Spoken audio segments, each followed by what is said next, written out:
छठे फेज में 8 राज्यों की 58 सीटों पर मतदान जारी। दोपहर 1 बजे तक 39.13% हुआ मतदान। पश्चिम बंगाल में अब तक सबसे ज्यादा 54.80% हुआ मतदान।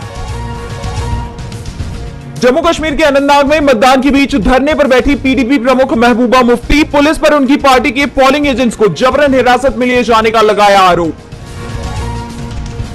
ईवीएम पर बीजेपी का टैग देख भड़की टीएमसी, कहा वोटिंग मशीनों में छेड़छाड़ कर वोट का घपला कर रही है बीजेपी। सोशल मीडिया पर शेयर किए बीजेपी के टैग लगे ईवीएम की फोटो।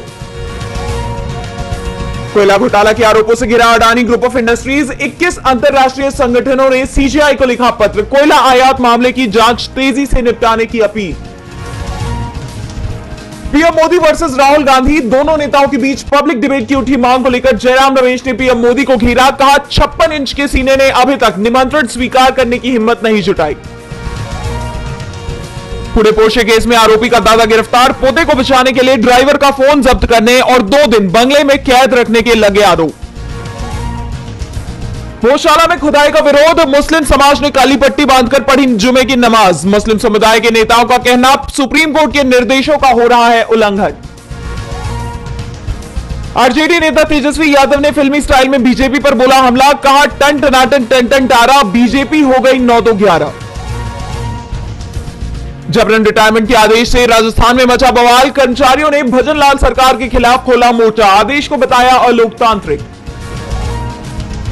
मुख्यमंत्री अरविंद केजरीवाल और पार्टी सांसद राघव चड्ढा के रिश्तों पर उठे सवालों को लेकर बीजेपी पर भड़के केजरीवाल, कहा यह हमारी पार्टी का अंदरूनी मसला, क्या बीजेपी के पास यही मुद्दा बचा। ब्रह्मोस के बाद अब फिलीपींस ने दिखाई एएलएच ध्रुव हेलीकॉप्टर में दिलचस्पी, भारत के साथ कर सकता है बड़ी डील, चीन के खिलाफ बढ़ेगी ताकत। आर्टिकल 370 पर सुप्रीम कोर्ट के फैसले से बौखलाया पाकिस्तान, भारत के खिलाफ उगला जहर, कहा जम्मू कश्मीर में व्यापक और प्रणालीगत मानवाधिकार उल्लंघन पर अंतरराष्ट्रीय समुदाय दे ध्यान। राफा पर अपना हमला रोके इजरायल, फिलिस्तीनियों पर अकाल के खतरे के बीच इंटरनेशनल कोर्ट ऑफ जस्टिस का अहम फैसला, दक्षिण अफ्रीका ने कोर्ट में की थी हमला रोकने की मांग। साउथ चाइना सी में 80 साल बाद मिला अमेरिकी पनडुब्बी, यूएसएस हार्डर का मलबा, दूसरे विश्व युद्ध में डूबी थी पनडुब्बी, इसी सबमरीन ने तबाह किए थे सबसे ज्यादा जापानी युद्धपोत। चाइना पनिशमेंट ड्रिल के दूसरे दिन ताइवान की समुद्री सीमा में घुसे 46 चीनी सैन्य विमान, चीन ने कहा ताइवान चीन का ताइवान है। नकदी संकट से जूझ रहे पाकिस्तान के अधिकारियों के साथ विस्तारित कोष सुविधा के लिए कर्मचारी स्तर के समझौते पर पहुंचने को लेकर बातचीत में हुई महत्वपूर्ण प्रगति, आईएमएफ ने दी जानकारी। पर्यटन को बढ़ावा देकर आमदनी बढ़ाने की तैयारी कर रही है सरकार, सर क्रीक, कोरी क्रीक के साथ गुजरात पर्यटन धोलावीरा, शिवराजपुर को विशेष पर्यटन के क्षेत्र में करेगी विकसित। धार्मिक पर्यटन से आया 1.35 लाख करोड़ का राजस्व।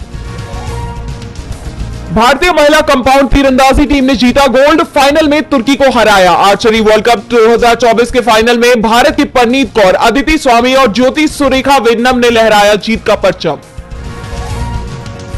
अपनी upcoming film Mr and Mrs Mahi के प्रमोशन में जुटी एक्ट्रेस जानवी कपूर ने गांधी अंबेडकर पर की बात, फैंस हुए सरप्राइज, बोले beauty with brain. Munawar Faruqui की बिगड़ी तबीयत, दूसरी बार अस्पताल में हुए एडमिट, हालत देख फैंस परेशान।